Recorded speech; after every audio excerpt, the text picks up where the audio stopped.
कांग्रेस की सरकारों में 2 से 3% मुस्लिम छात्र ही यूपीएससी की परीक्षाओं में पास हुआ करते थे। 2013 में 34 मुस्लिम छात्र पास हुए और इससे पहले कभी ऐसा नहीं हुआ जब यह आंकड़ा 50 तक पहुंचा हो। मोदी सरकार में वर्ष 2016 में पहली बार 52 मुस्लिम छात्र यूपीएससी की परीक्षा में पास हुए।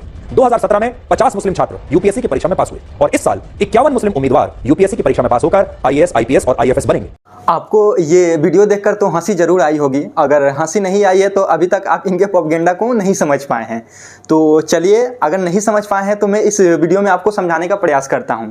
ये जो अभी जिस शख्स को आप देख रहे थे, ये है हमारे देश के नंबर 1 चैनल के नंबर 1 पत्रकार सुधीर चौधरी, ठीक है। और इन्होंने क्या बताया, आपके सामने आंकड़े तो ऑलरेडी मौजूद है, इनका क्लिप भी मैंने लगा दिया था। इन्होंने आंकड़े में क्या बताया कि 2014 से पहले मुस्लिम उम्मीदवारों की जो सिलेक्शन की रेशियो थी वो कम थी, और जब 2014 के बाद बीजेपी की सरकार आई तो बीजेपी सरकार में यूपीएससी में जो मुस्लिम कैंडिडेट थे उनके सिलेक्शन की रेशियो बढ़ गई है। तो मैं आपको और जानकारी के लिए बता दूं कि सिलेक्शन में ना ही किसी भी आंतरिक और ना ही किसी बाह्य किसी प्रकार की कोई हस्तक्षेप नहीं होती है। इवन कोई राजनीतिक पार्टी भी चाहे इस पे कोई दबाव बनाकर इसमें सिलेक्शन रेशियो में कोई परिवर्तन करा दे तो उसमें संभव ही नहीं है, क्योंकि यूपीएससी ये अपने आप में एक स्वतंत्र संस्था है हमारे देश के, जो अपने नोटिफिकेशन से लेकर और जो फाइनल रिजल्ट डिक्लेयर करता है इसमें टोटली ये मेंशन रहता है, और ए टू जेड सारी के सारी प्रोसेस जो होता है ये यूपीएससी संस्था के द्वारा ही ये क्लियर किया जाता है। फिर ये किस आधार पर ये सुधीर चौधरी साहब जो है ये बता रहे हैं,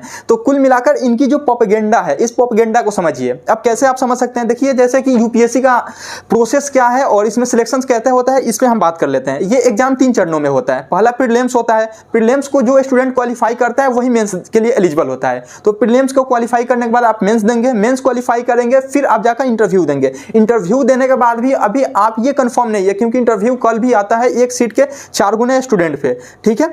तो टोटली फाइनली सिलेक्शन तक, यानी कि बच्चों में अपने आप में आपको पता होगा कि ये इतना टफेस्ट एग्जाम है कि इसमें टोटल इसकी सिलेक्शन रेशियो 1% से भी कम होता है। और वैसे संस्थान पे ये क्या कह रहे हैं कि इसमें पार्टियों का योगदान है। तो यहाँ से एक बात है तो ये स्पष्ट हो रही है, या तो इनको नॉलेज की अभाव है, तो सबसे पहले ये नॉलेज लें और उसके बाद वीडियो बनाएं। भारतीय जनता को ये गुमराह करने की कोशिश कर रहे हैं। या तो दूसरी बात, इनको कहीं से और से व्हाट्सएप यूनिवर्सिटी से ये जानकारी मिली है तो व्हाट्सएप यूनिवर्सिटी की जानकारी ये ना ले, और कृपया करके हमारे देश की जनता को ये भ्रमित करने से बचे। कैसे आपका ब्रेन वॉश करने का ये काम कर रहे हैं चौधरी साहब जी।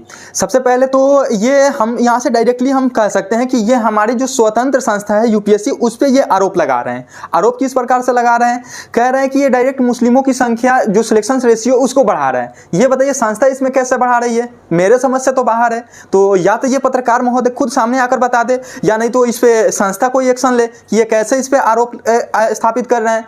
दूसरी चीज ये है कि इनके जो कहे हुए बातें हैं, जो आम जनता है वो आम जनता इस सामान्यतः जो इस फील्ड में है या जो एजुकेटेड है वही इस प्रोसेस को समझते हैं कि यूपीएससी सिलेक्शन कैसे लेती है। तो कहीं ना कहीं समाज के जो निचले स्तर के वो लोग हैं जो ऊंचे ख्वाब देख रहे हैं कि हम भी सिविल सर्विसेज की एग्जाम देंगे, उनमें कहीं ना कहीं ये भ्रांतियां फैलेगी, उनके पास ये गलत न्यूज आ रही है कि किस तरीके से इसमें सरकार हस्तक्षेप करके और किसी के सक्सेस रेशियो को बढ़ा रही है और किसी को घटा रही है, जबकि इसमें सरकार की कोई भूमिका ही नहीं है और ना ही किसी अन्य चीजों का इसमें कोई हस्तक्षेप है। तो ये किस प्रकार के पत्रकार महोदय जी कह रहे हैं। तो मैं यही आपसे कहना चाहूंगा कि आप देश के जनता है, सचेत बने और एक अच्छा नागरिक की भूमिका आप निभाएं। किसी भी अफवाह पे और खास तौर पे ऐसे व्हाट्सएप यूनिवर्सिटी वाले पत्रकारों से आप बचें। कोई भी न्यूज आता है उसके पीछे का तार्किक बातें और उसका तर्क आधार और ऑथेंटिक बातों को आप जानने की कोशिश करें, फिर भी उस पर आप विचार विमर्श करें, तब जाकर उसको सत्यापित माने। अदरवाइज ऐसे लोगों से थोड़ा सा आप दूर रहने की कोशिश करें।